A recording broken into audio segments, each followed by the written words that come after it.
Hello everyone, I'm Adi Oladipo and welcome once again to the Men's Room, a podcast where we talk about all things men. You guessed it right. Joining me as always, my sidekick, Mr. Rory Jennings. Looking forward to this one. Honoured.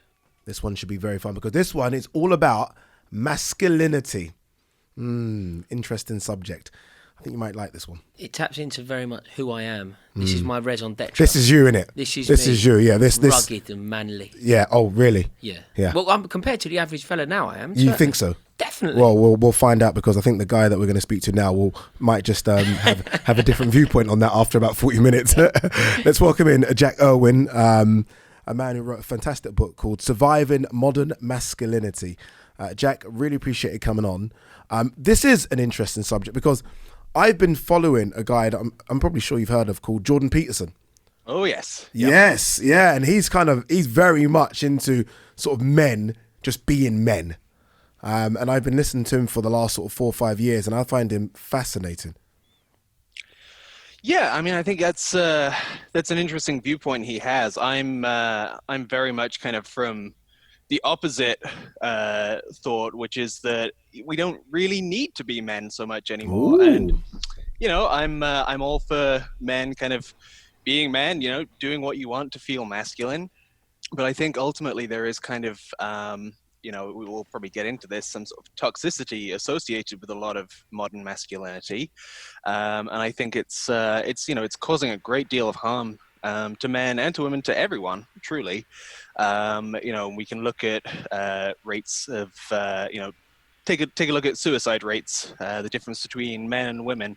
Men are significantly more likely to end their own lives. And there's a whole variety of reasons for that, being that we don't open up about our emotions. We kind of push things down until it's too late. And unfortunately, there's also kind of evidence that when suicide is attempted, men tend to choose more violent means because of this kind of idea of reclaiming a sense of masculinity. And so I'm of the boat that we need to actually kind of push back against some of this kind of toxic masculinity and say, it's okay for men to talk. It's okay for us to not be super masculine all the time. It doesn't change who we are, but it can be profoundly helpful to all of society if we actually start to think about why we behave this way and maybe make some changes to that. Jack, can I ask, the stats that you mentioned there, they're obviously very important to acknowledge, but were they the same numbers? Like, were males more likely to commit suicide? Were the means chosen more violent previously when masculinity was perhaps more necessary, more normal? Because if it was the same then this is just a man thing and actually nothing to do with any changes in society, isn't it? Yeah. I don't actually have the statistics historically. I think our recording of them in such a way doesn't actually go that in depth into the past. But I do know that as long as we have been keeping an eye on this, men have significantly outnumbered women in suicides. It may be something that has kind of always been in men, but we also know that suicide has been on the rise for everyone over the last 20, 30 years. And, as we have all seen, getting through this pandemic, mental health is, a real issue for everyone right now, but it's still men who are struggling the most to address it and to take the steps they need to get better. You mentioned modern masculinity at the top there. What is that? What does that sort of encompass? Are we talking about a generation? So from, I don't know, sort of the 80s, or are you going further back? What do you mean by modern masculinity? I have kind of looked at masculinity pretty much over the last 100 years and traced it from kind of the two world wars, which were a very interesting period for men. We had so many men going off and fighting, so many men dying, coming back, either horrifically injured physically or suffering from post-traumatic stress disorder. Of course, we didn't know the term post-traumatic stress disorder until I think about 15, 20 years after the end of the Second World War. And so I've kind of looked at how it shaped the subsequent generations from them, sort of through my own family history. My grandfather fought in the Second World War in Italy. He, by all accounts, came back completely scarred by what he had seen, and was very unable to show emotions, to show love. And so my dad grew up believing that, the right way to be a man is to be this kind of very stiff upper lip. Don't talk about your feelings, don't talk about anything, just push it down. And so, perhaps not surprisingly, he died when I was 9, of a heart attack.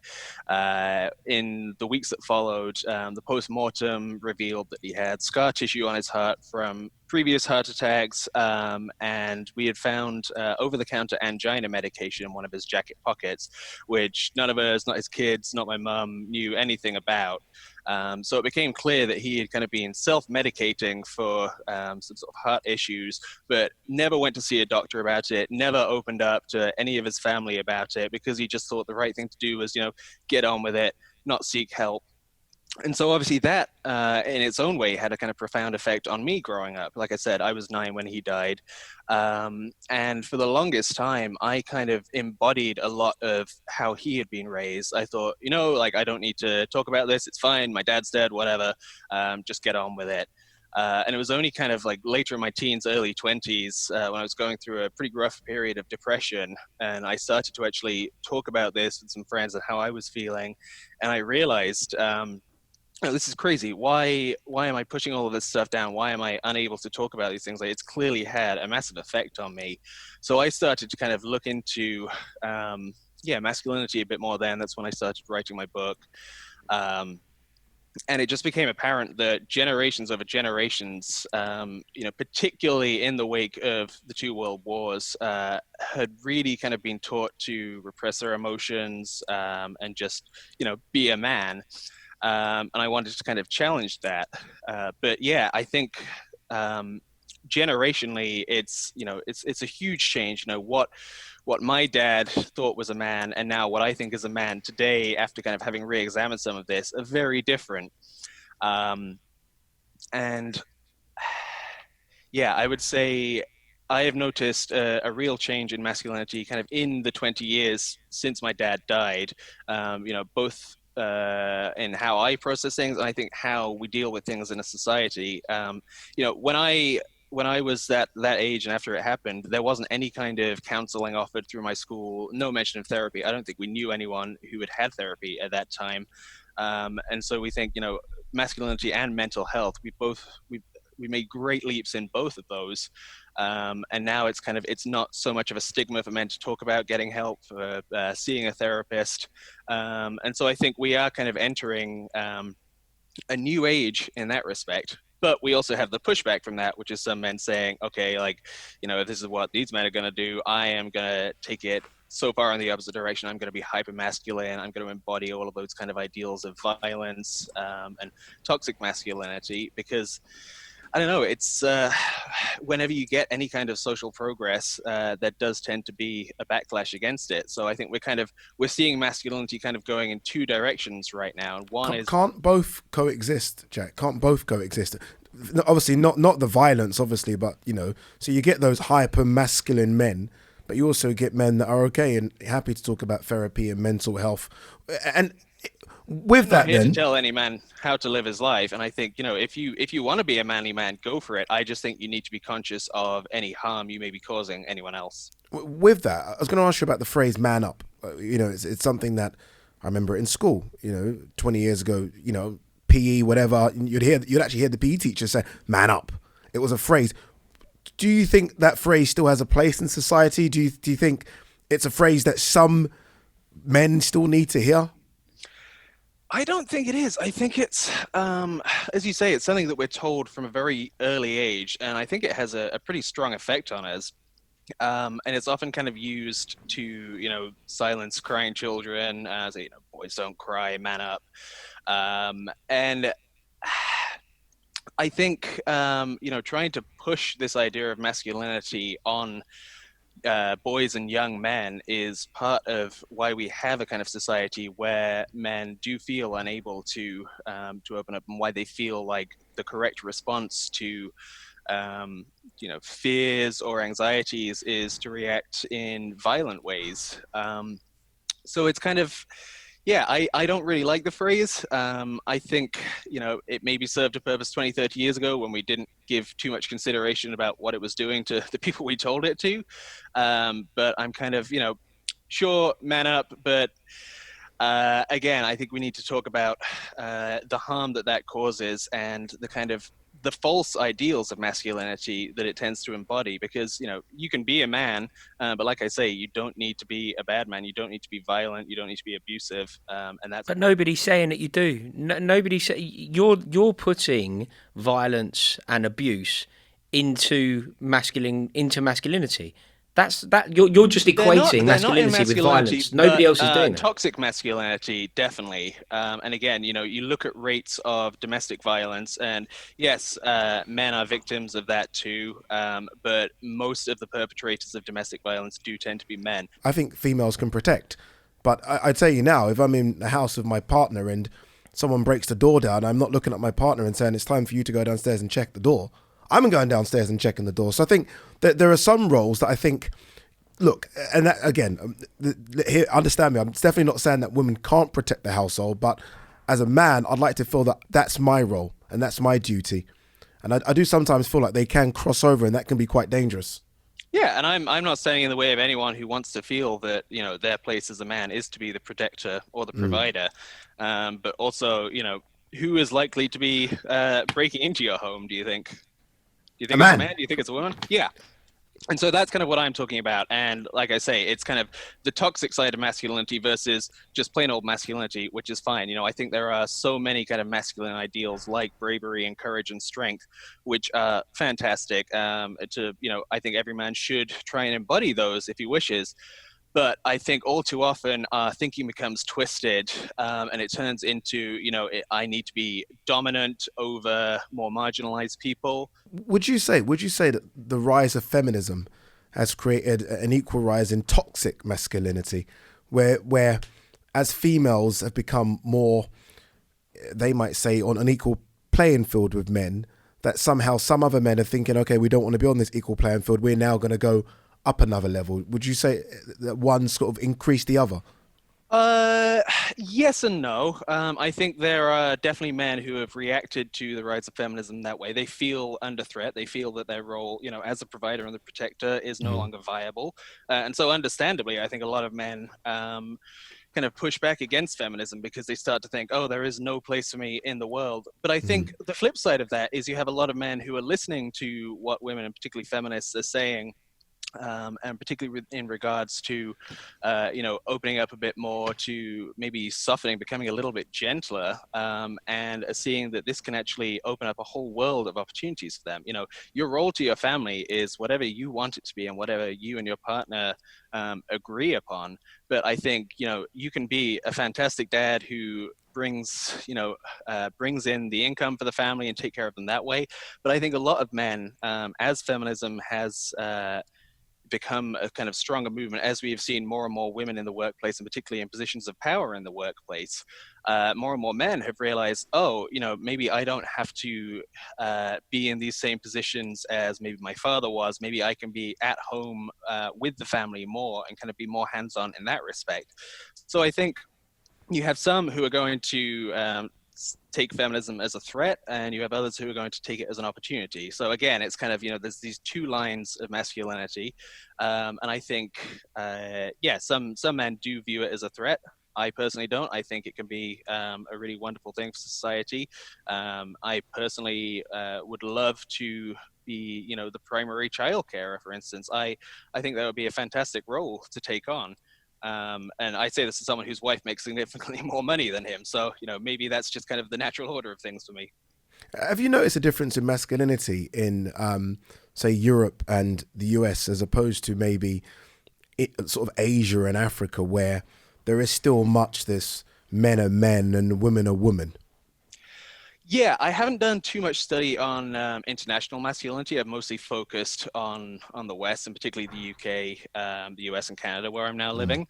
But there are definitely, in a lot of the world, we still have very kind of focused gender roles, and you know, it's not necessarily a good thing. It's not necessarily a bad thing. I think it's very interesting in how the West has evolved over the past kind of 60, 70 years as we have had, the aforementioned equality, more women getting into the workplace. We've kind of reached a point where there's not actually a ton of jobs to go around. There's a lot of unemployment, both male and female. And we unfortunately, I think I was raised in a very traditional home. My dad went to work. My mom stayed at home and raised me and my siblings until I was old enough to be in school. And then my mom went off and did her degree and became a teacher after that. But it was very traditional in the sense that we had one parent working, one parent at home. And that was great for me. I had a fantastic upbringing. My mom really wanted to be at home looking after me. And she did a brilliant job. And my dad, consequently, he didn't really want to do too much of the hands-on parenting. And so, they had an agreement that he would work, she would stay home. And that worked very well for them. And now what we're seeing is, it's a tough time for a lot of people, financially speaking. You generally have both parents working, so neither of them is able to stay home and spend as much time with the family as they would like. And we're still able to afford kind of only what we could 20, 30 years ago on a single family income. So I think there is a kind of a problem that has arisen from these gender roles kind of balancing out, which is that now everyone is working and no one is able to, look after the family as diligently as they might like. And so we're working to pay the childcare. And so I think we need to I'm not saying we need to get back to an idea of man go to work, woman stay home, but I think we need to kind of look as a society at how we can kind of address that and say, okay, well, it would be great if you have one parent working and one parent at home, or, both parents working part-time, both parents at home part-time. And so I think, looking at countries where it is still very much the man goes to work, the woman stays home, it works in a way that we're kind of struggling with in Western society right now. Jack, I want to give you some examples. I want your thoughts on these. These are examples of toxic masculinity that we've seen online. The first one is, if you cry in front of your woman, she will lose all respect for you. That's funny. I've cried in front of my wife maybe once in our relationship, and it's something that she's a big crier. She is very emotional, very in her feelings. Like that's great for you. We'll be watching a movie, we'll get 10 minutes in, I look over and she's bawling, and I joke with her about it. I maybe mock her a little too much for it. But because of how I was raised and because of what I was sort of taught to embody as a man, I don't really cry. It's something that I would like to cry more, honestly. The few times I have in recent memory, it's been this kind of really cathartic kind of cleansing things like, oh, I feel good after a cry. But mostly it doesn't come. If I'm super sad, if I'm, really exhausted, it's still kind of, oh, I feel like a good cry would sort me out right now. But I've kind of lost that ability to cry. So my wife she thinks I'm weird because I don't do it. And she would like to see me crying a lot more and just being more emotional in general, but it isn't happening. So I think, maybe some women would lose respect for their man. Most of the women I know, I think, would probably like to see a bit more of that, because I think it does open you up a little bit.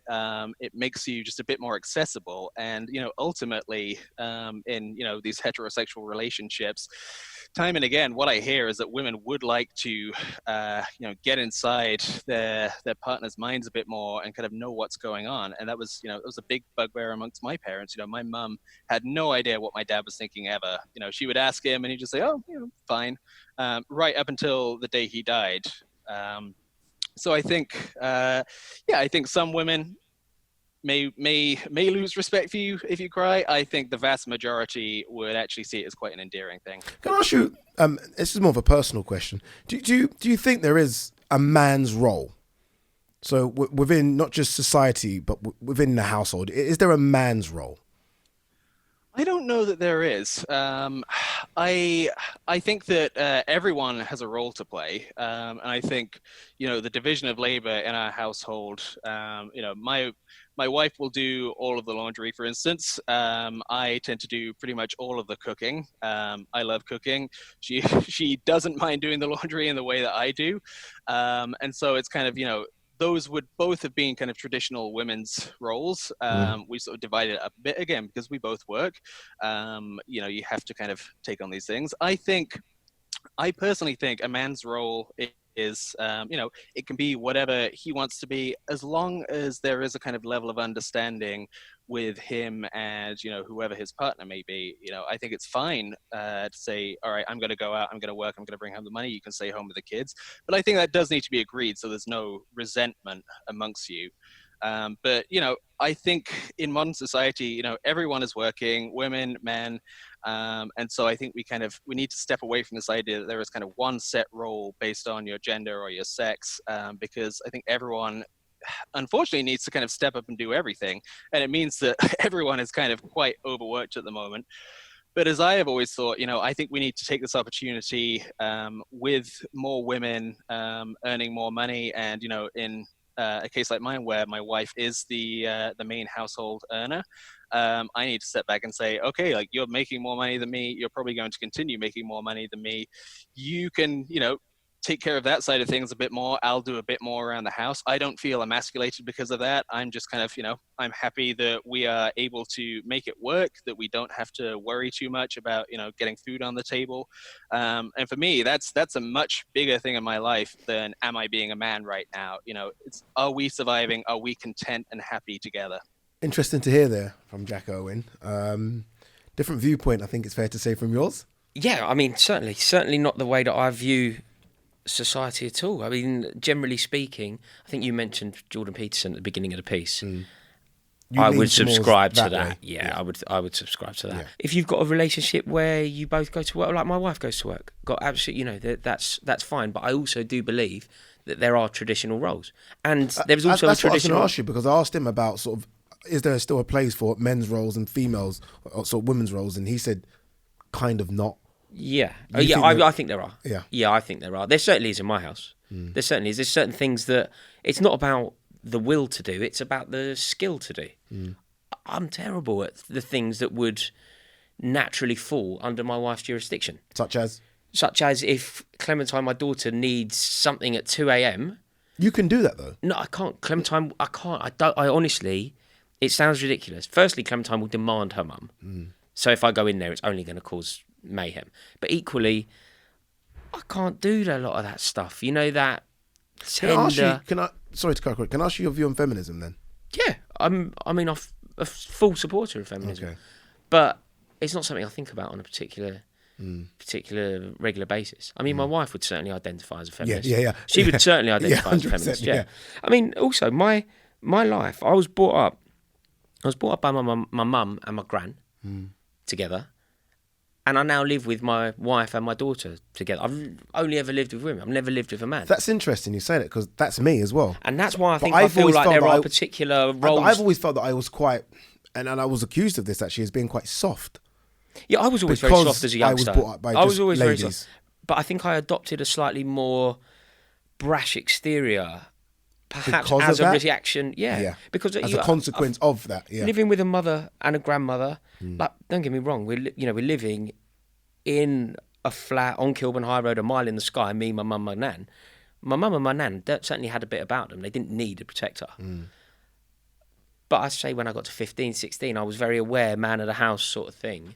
And it was my responsibility. And I do believe that certain things do fall in a kind of natural, old-fashioned order. It's weird. I felt like my ex sort of tested my masculinity on various occasions. And it's funny, because as I was saying to Jack, and if someone knocks on your door, I would expect to go and answer. Yeah. I remember we had an incident where someone was trying to take a washing machine from downstairs. Right. And she called me at work and said, someone's trying to take a washing machine from downstairs. And I was like, let them take it. I've thrown it out. Yeah. Like, what are you doing? She's like, no, you need to come. Like, please come. And I was like, what? So I jumped on my motorbike, got there as fast as I could. I'm like, oh my God, I need to protect my wife to be. I got there. And I knew the guy that was taking the washing machine. I was like, whoa, take it. Yeah. And she was like, no, you've called the council. They can't take it. I was like, oh my God, what are you doing? Yeah, Like, what's going on right now? And I thought, okay, is she trying to test my masculinity? Like, what do I do? Do I stand down? So she started screaming from upstairs at the guy downstairs that I know. There's two of them. One's quite a big lump. And I was like, what are you doing? Like, what am I supposed to do now? And I be a protector of the house? I'm like, is this a test? And she started screaming. He then started screaming back up at her. Oh, they start having an argument. And I'm like... Puts you in a very awkward position. I didn't know what to do at this stage. And I was like, I didn't know what to do. And long story short, I kind of probably got this wrong, but I was like, shut up to her, get out of here to the guys. Yeah, probably She probably got it wrong. Probably. She then went and told someone he can't protect me. Yeah, I mean, and I was like, what have I failed the test? Did I fail the modern masculinity test? No, but do you know what this is? This is a similar moment to the conversation that we just had. Picking an extreme example, picking an example where like she's got it wrong. she's got it wrong on every level. Yeah. Like she's almost started a fight. Like that's really bad form from her. Very bad. But that doesn't demonstrate your lack of masculinity. Far from it. Far from it. What would you say masculinity is? So even one of those things that you said in that piece where you were talking about crying, would your missus lose respect for you if you were to cry? Yeah. Okay. My wife would 100% not. I know for a fact that she would 100% not. Okay, but would you 100% do it in front of her? I would feel comfortable crying when the situation didn't. Have you? Look, God forbid. But my grandmother is 89. Yeah. And I adore her, and I see her all the time. I adore her too. I adore her, right? She adores you, actually. She can't say your name, but she does adore you. Yeah. Right, but ultimately, hopefully over a decade, one day she dies. And on that day, I am a blubbering wreck. And even thinking about it chokes me. When that happens, yes, I wouldn't feel even slightly concerned about demonstrating passion in front of my missus. A funny cry, for example, like Marley and Me. You seen that film? Yeah. You're crying in that. Oh, my Lord, you're crying in that. If I were to cry watching that film with my wife, I'd feel fine. Because one of them is funny and one of them is undoubtedly one of the saddest days of your life, right? Yeah. But what I wouldn't do, and it's not that she would judge me, but I judge myself. Pathetic crying. Don't cry because you can't pay the bills. Don't you know that? Like, I think that's what that was referring to. Don't cry because you can't handle, because you've had a bad day at the office. So you would then say, man up. Yeah, I would. I've got no issue with the term, though. You've no issue. I've got no issue with the term. I say the term. You do. You've said it. I say it to you. Yeah. I've got no issue with it. If something tragic happens, if you are involved in a tragedy, cry, of course. If something's funny, Marley and Me, a film called Paulie about a parrot. Oh my God, they clip his wings. You're crying, yeah? But you know the other crying. Because you aren't doing what you should do or whatever. Don't do that in front of your missus. And your missus won't lose respect for you, but I would lose respect for myself. Me and my wife. My wife, like I said before, far more articulate. We'll meet her on the show one day. Far more articulate than me, far cleverer than me. And I'd agree with and would certainly identify as a feminist. Passionate on that front. Like my kids, if I showed you my daughter's bookshelf, it's all Emmeline Pankhurst and all that. Like she's feminist. She's been taught the principles of feminism from a 3-year-old. But it's not something that ever features in our relationship. We don't discuss your responsibility, my responsibility. It's just I'm a fella. I get up, I go to work, I do what I do.